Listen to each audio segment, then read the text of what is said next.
have U6 equals 486. So U6 equals 486, and then we have S2 equals 4.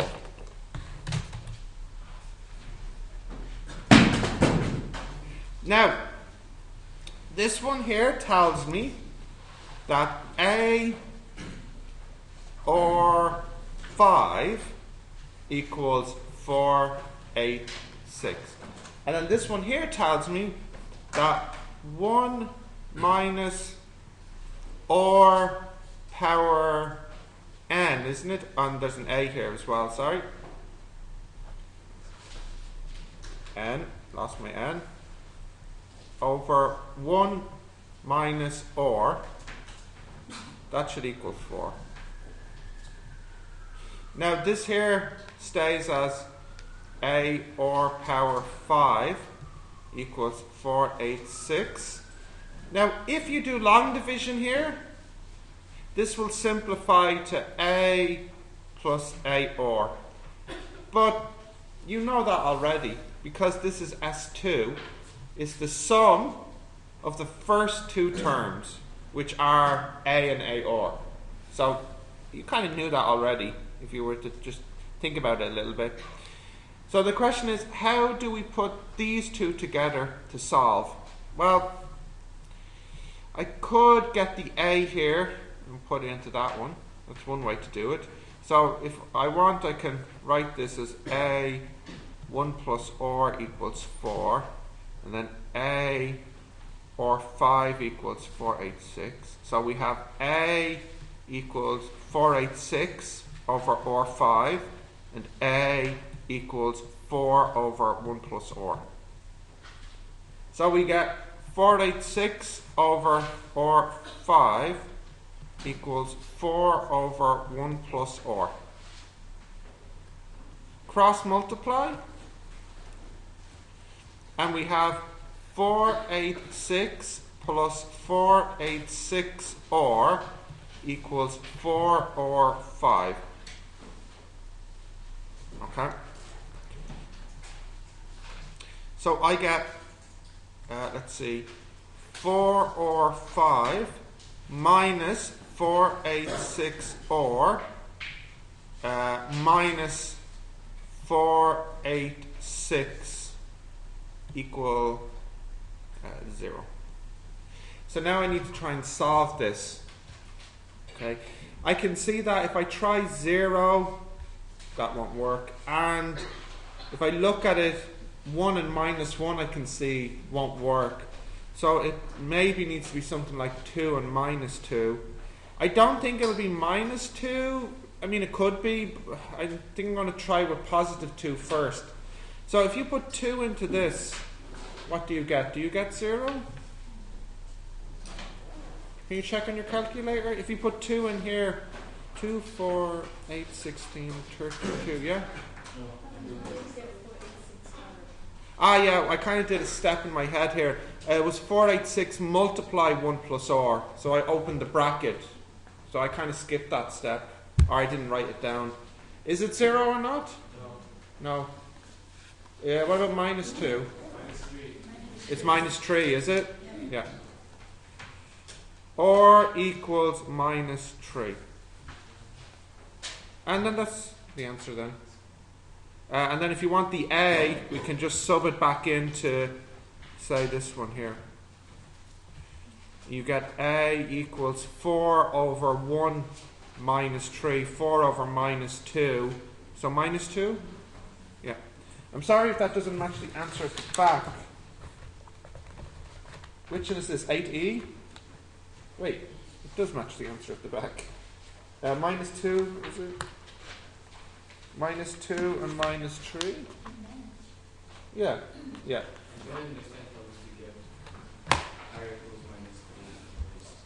You have to try different, it's how we solve the cubic, you have to try different values. There is, which we'll cover in semester 2. For semester 1 they don't expect you to, well, no, you can't use this method in semester 1. because we have to cover some other things before we do the method. It's the Newton-Raphson method, which I think you've mentioned before. Yeah. So with the Newton-Raphson method, what you would do is start with like r equals 0. By the way, Tal, there's actually another method that's like Newton-Raphson, which we'll learn in semester 2, which actually will be quicker than Newton-Raphson. Yeah, in the same chapter. The first one has a formula, the second one Newton-Raphson has a derived formula, right? Yeah, first one Newton-Raphson has a formula, and then the other method you have to kind of derive the formula, work it out from the question. Okay, so that's that one done. Will I go on now to 9? You just think the answer is wrong for 9, is it? Not answer. Maybe it's The 9B. the answer is right, but the question is wrong. The question cannot. Oh, the question is impossible. Yeah. All right, let's have a look. So, did you not get an answer? Is it? I can't get anything. Yeah, okay, all right. So it seems like there is no answer. Okay. The second The and second third and third is the same. What do you mean? The third term 9B. should be minus 6 plus 12.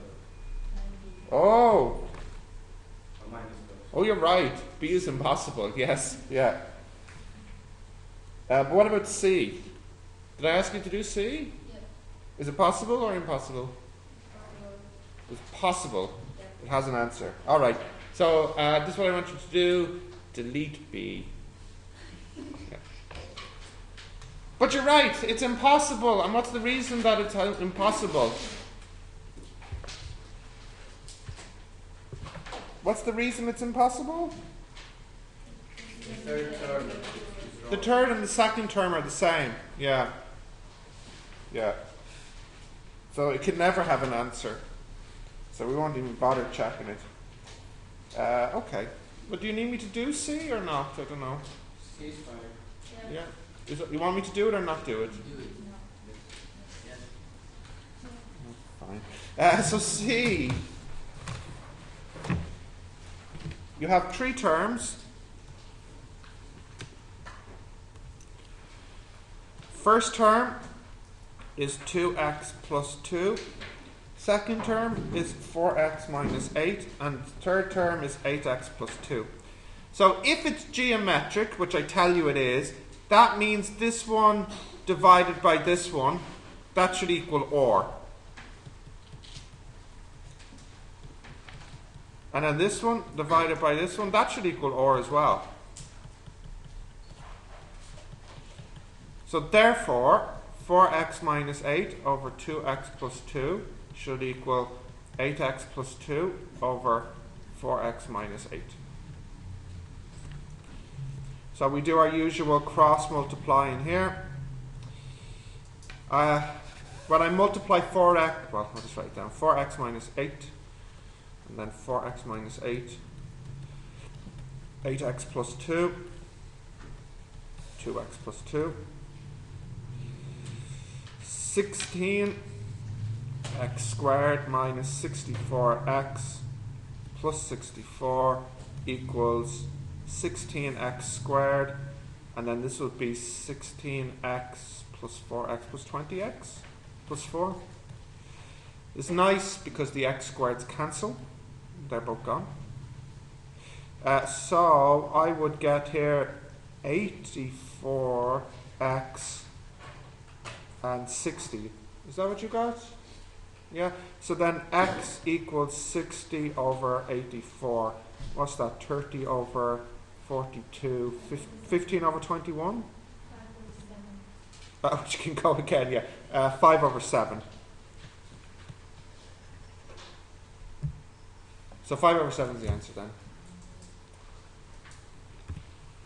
Okay, so write that down and then we'll start the next topic.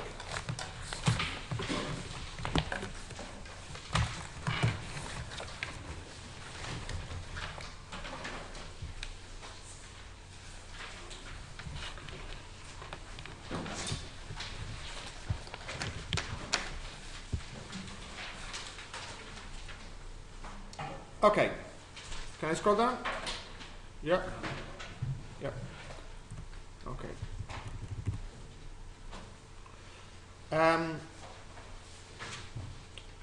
Let's start off with an example. We're looking at limits now. So, if we were to look at something like this here, 1 plus a half plus a quarter plus an 8 plus a 16. If we continue to do that, the answer is actually not infinite. Even though you're adding infinitely many numbers, the total is not infinite. In fact, we can know that the total is 2. Now I can try and give you a bit of an example, but if you look at it like this, do you remember we had this notation? N equals, and then we have 1 over 2 power n. N goes from 0 to infinity. So what does this mean? You remember, we start with n equals 0. So what's 1 over 2 power 0? That's 1. And then the next number, n equals 1. So we have 1 over 2 power 1. And then the next one, 1 over 2 power 2, and so on. Let me show you an example here. If I was to put this in, 1 over 2 power n, and I add it up. So if I start from 0 to, let's say, 10, you see that there? Start from 0 to 10, and you get this number here, which is roughly 1.999. Now if I change this and go to the first 100 numbers, I get this big fraction, which you can see they're actually rounding off to 2. So in other words, the more pieces you have, it doesn't really make much more. It's moving slowly towards a total of 2. So this here, yeah, they're rounding it. It's not exactly 2. The program is rounding to 2. Okay, so if I was actually to replace this here with infinity, so 0 to infinity, let's see, and you do get 2. Okay, so we can have this situation in maths where we add infinitely many numbers together and the total is not infinite, it's finite. So how can we work out the total? Okay, so we need to go back here to something we did before the break. Do you remember we did this division in class? Yeah. And if I do it again quickly here, we have 1, and then this is 1 minus x. I subtract it and I'm left with x, yeah. And then next, I need x, and I get x minus x squared, and I subtract it, and what am I left with? X squared. So what do I need here? X squared. So what you end up by saying is, if you look here, 1 equals 1 minus x multiply 1 plus x squared, etc. Or in other words, you get this result. This is the result I need for today. 1 over 1 minus x equals 1 plus x squared, etc. That's the result I need. So I'll just put a box around this.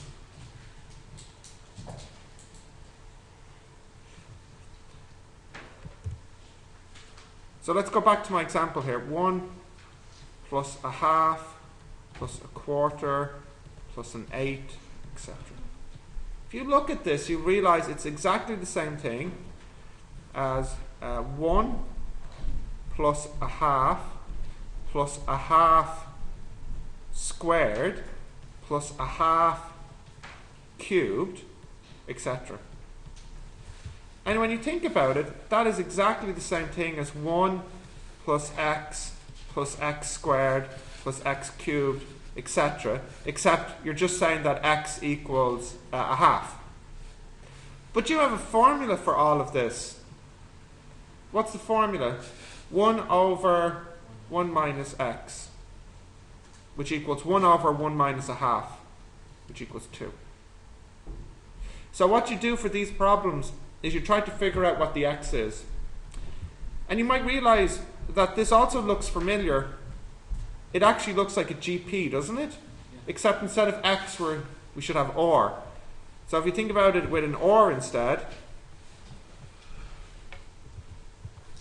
1 minus or is 1 plus or squared, etc. It's like a GP with a equal to what number? A equals 1. Because we start with 1. But what do we multiply by? We're multiplying by or. Okay? So this is what you might call an infinite GP.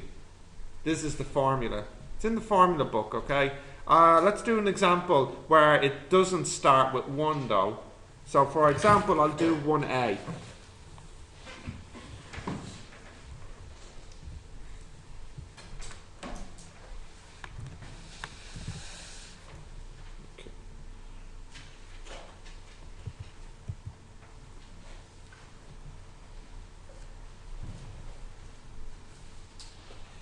So let's say we have 3 minus 3 over 2 plus 3 over 4, etc.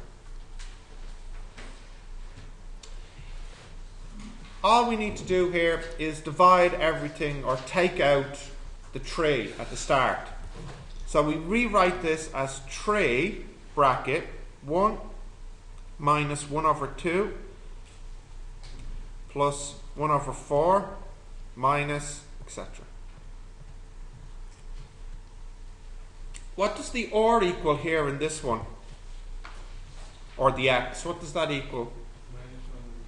Yeah, minus 1 over 2.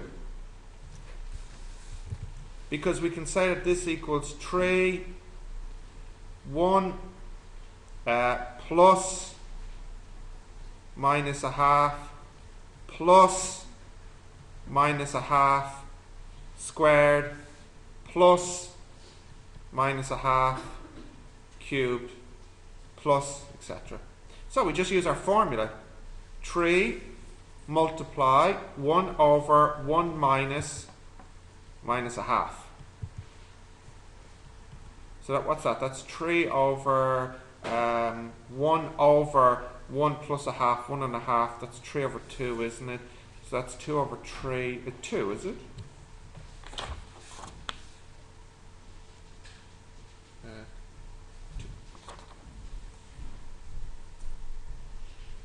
So it's not very long.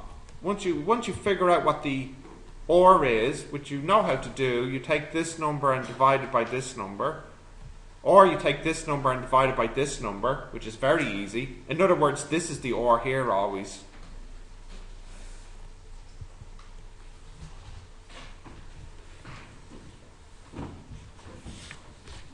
Does this formula always work? The answer is no. It doesn't always work. There is one requirement on the formula, well, 2 requirements. So if I go back to the formula up here, I'll go back to this, don't worry. If I just go back to this box here, there are 2 things or is not allowed to be.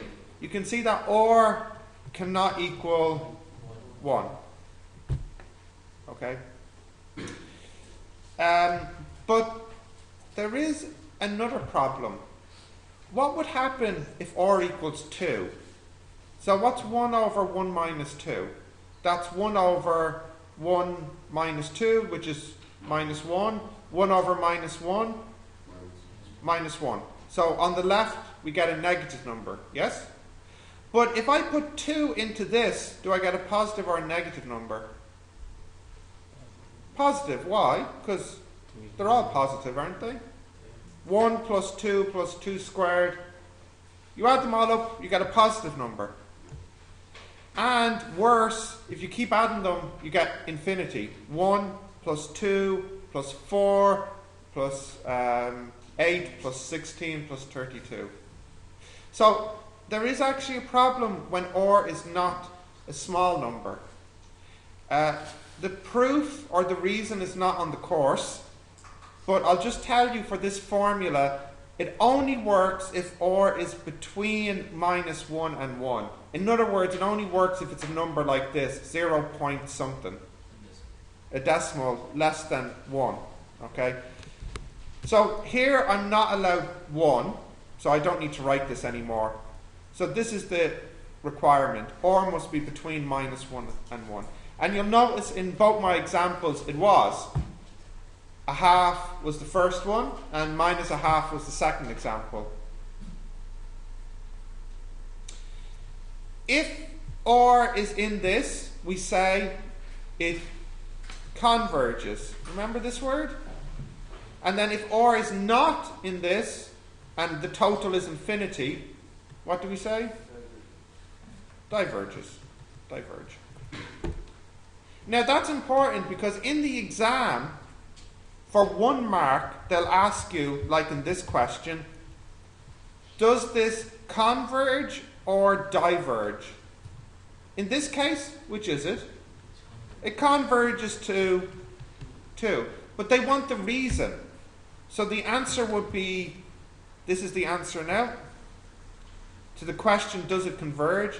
Yes, it converges to 2 because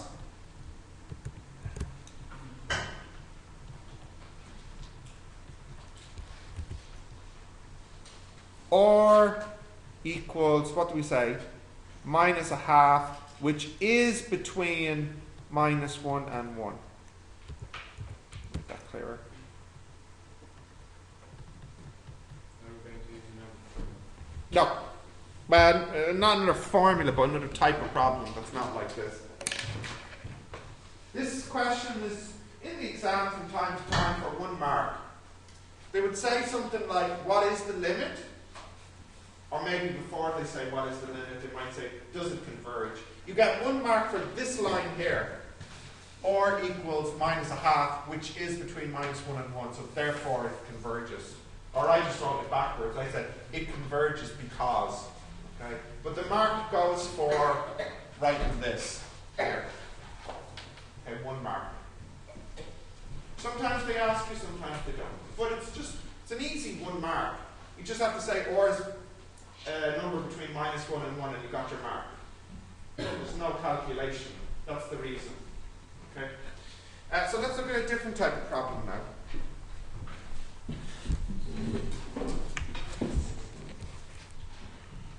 Okay. I'm going to write down a sequence. What's the name of this type of sequence? What type of sequence is this? Begins with an or. Result sequence? No. Huh? Repeating? No. Resistant? No. Recursive. Remember you had a whole lesson on this? Kinda. No. So what I want you to do as a little bit of revision is, I'll tell you the first term is 2. I want you to get me the next 3. Do you remember I showed you how to do this on your calculator? A quick way. Do you remember this? Kinda. Kind of. Give me the next 3 terms. So what do you do with the 2? You put it back in here and it replaces this. Right, I'll give you a minute. Try that for me. Give me the next few terms and we close this. It's a 2a. It's 2a.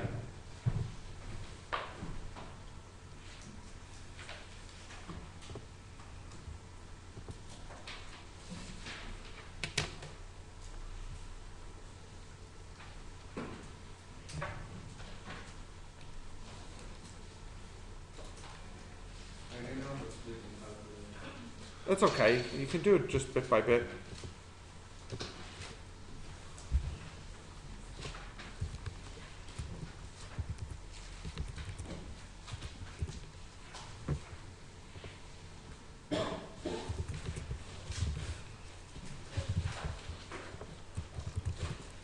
Okay.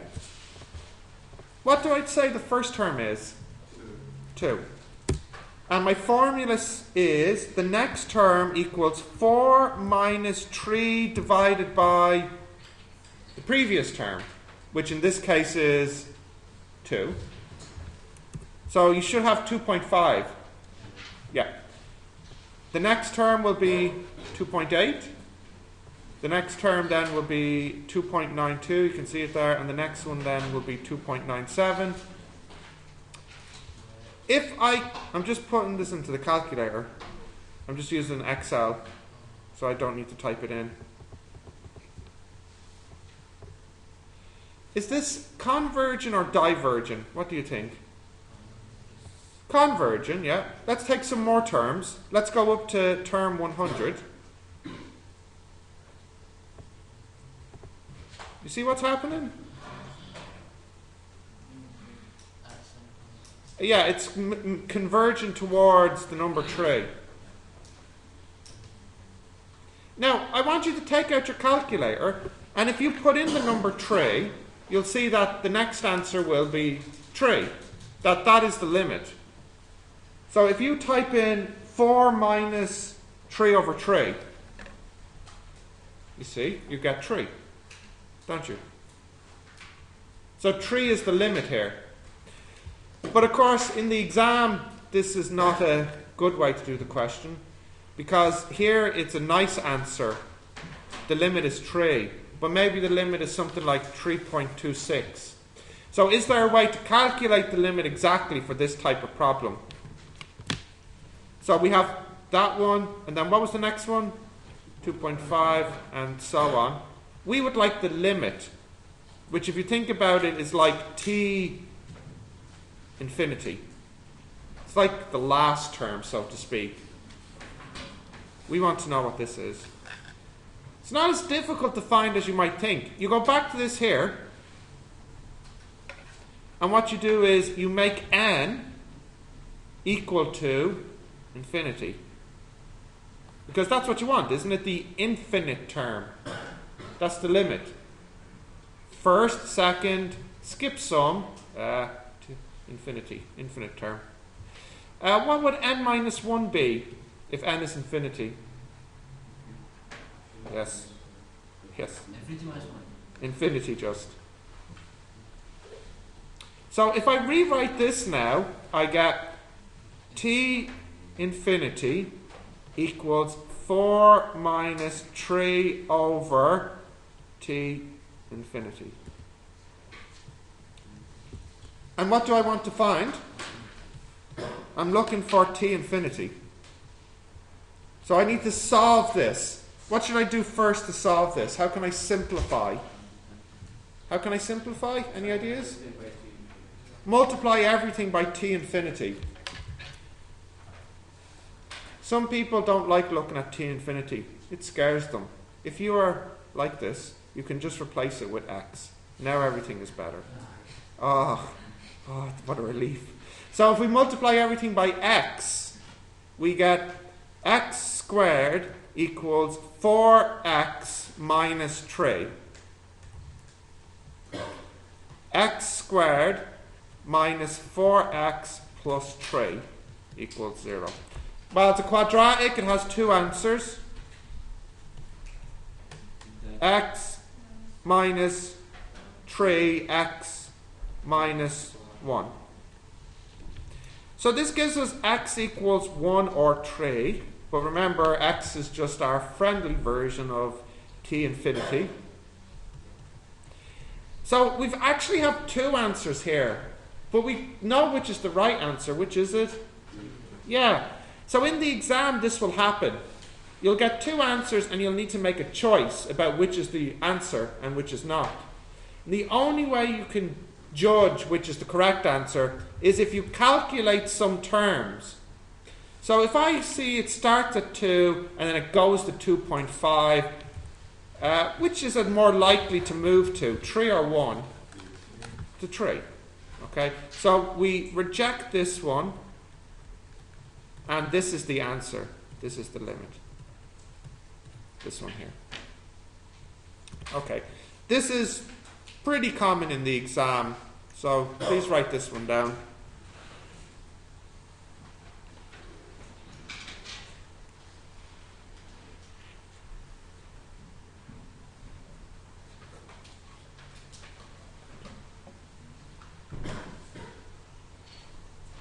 You got it?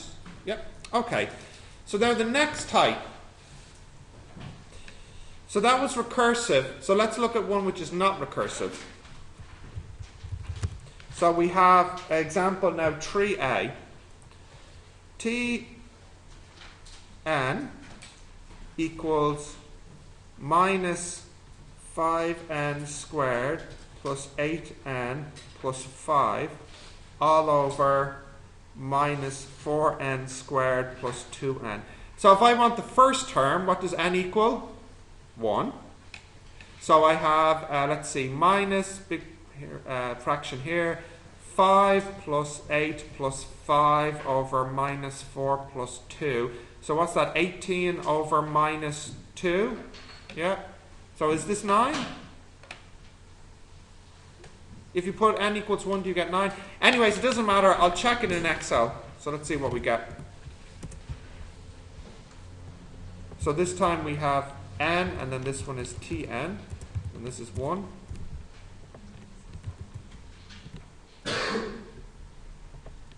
Okay, so I just need to type the formula in. Equals, minus, and it's a fraction. Okay. What do I have first? 5n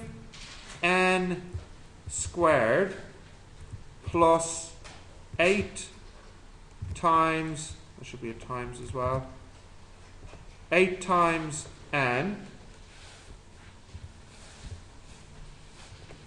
plus 5 all over minus 4 times n squared plus 2 times n. Is that what I got? Yeah. So if I put n equals 2, you'll get 3.41 if you put n equals 2. And let's continue it on and see what happens.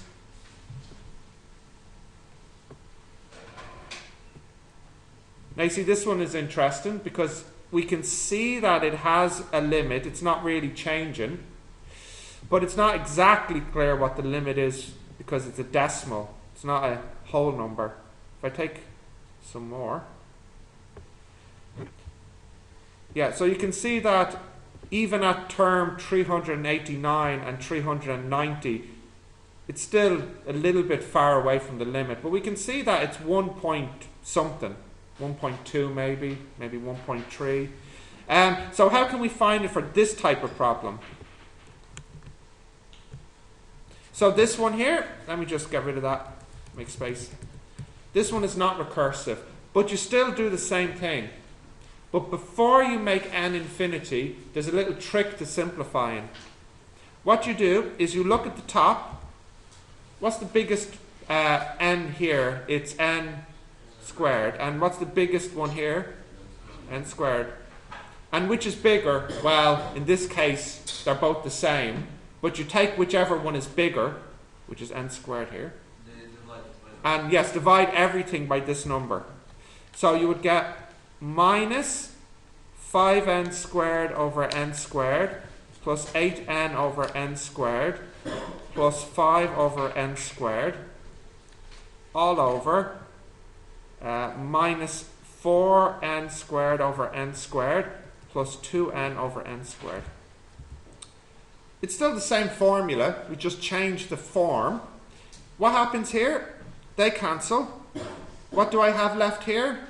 8 over n, and here 5 over n squared. Here 4, and then here 2 over n.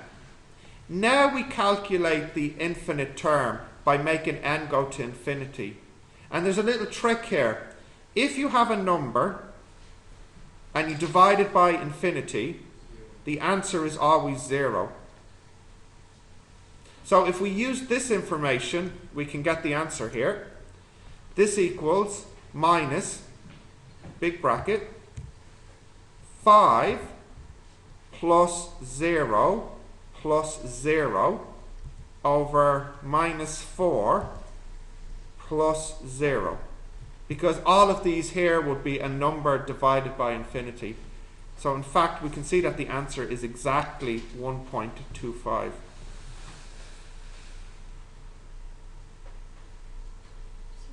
Yep.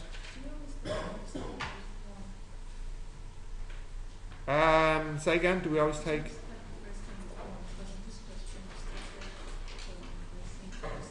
Yeah, it didn't say the first term, did it? Yeah, so first term is always n equals 1. Yeah. Some books sometimes use n equals 0, but for the exam and my book, we always start with n equals 1. Yeah. So the answer we can see is 1.25, which, matches up with what's happening in Excel. So it's moving towards 1.25. So the limit is 1.25. So you can see again, this one doesn't have too much calculations in it. It's kind of short. Okay, last type now. So I think A and B is a bit easy. I'll do 4C. Yes, it's okay. What's wrong? How did we get to zeros? How did I get what?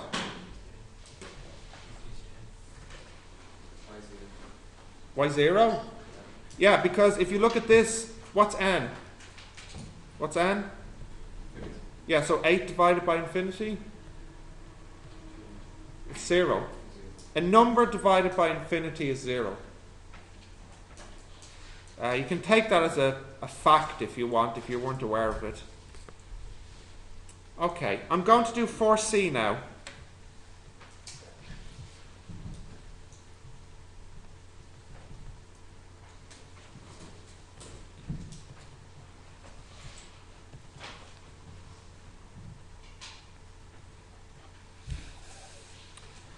We want to write this as a fraction. So how can we do that? How can we write it as a fraction? Well, what we do, if you look at this, you can see it repeats. We have 739, 739, 739, so on. 7, 2, 7, 7, 2, 7, 7, 2, 7. Oh, sorry, I missed a 7, did I? I wrote it down wrong. 7397, 7397, sorry. There's another 7 here. 7397, 7397, 7397, etc. Okay, so we write this as 0.7397 plus 0.00007397 plus 0.0000007397, etc. What I'm doing is I'm taking my decimal and splitting it up into many decimals. So this first piece is there, this is the second piece there, this is the next piece there, and it continues like this. In fact, what's going to happen is it's going to be like what we did earlier today, the infinite GP. We need to divide everything by this number. We need to take this number out. 0.7397 brackets. So that would be 1.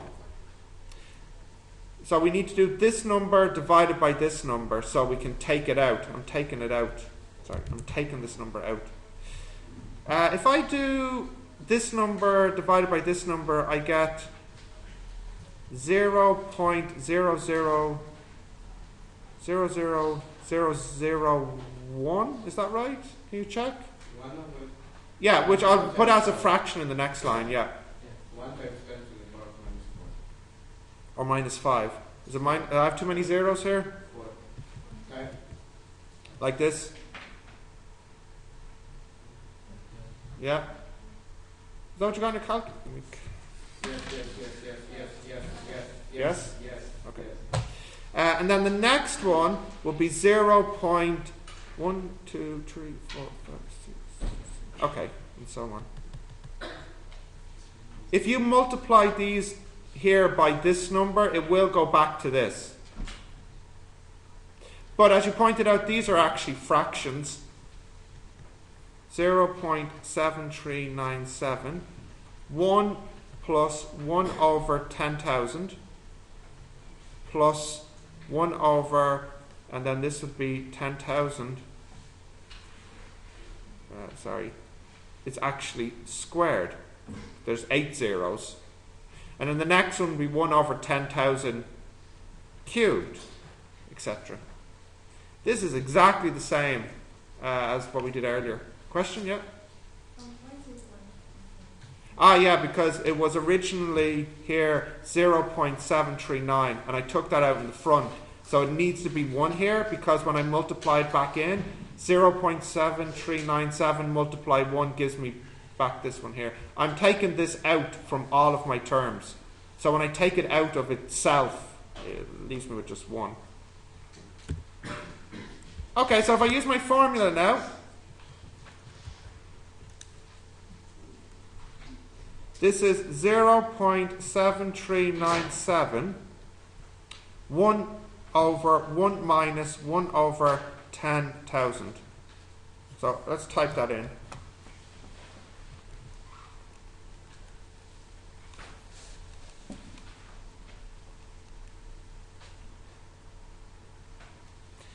And you get 7397 over 9999.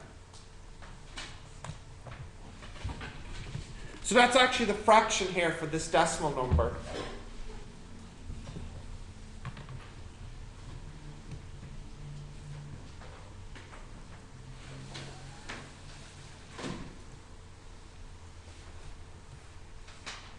I've seen this in the exam, but only once.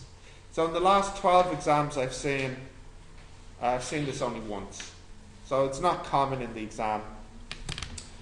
I've seen question 1 maybe 6 times, question 2 6 or 7 times. Question 3 I actually have never seen yet. And number 4 I've seen once. So question 1 and 2 are definitely important for the exam. 3 and 4 aren't so common, but I'm doing it in case it comes up in the exam.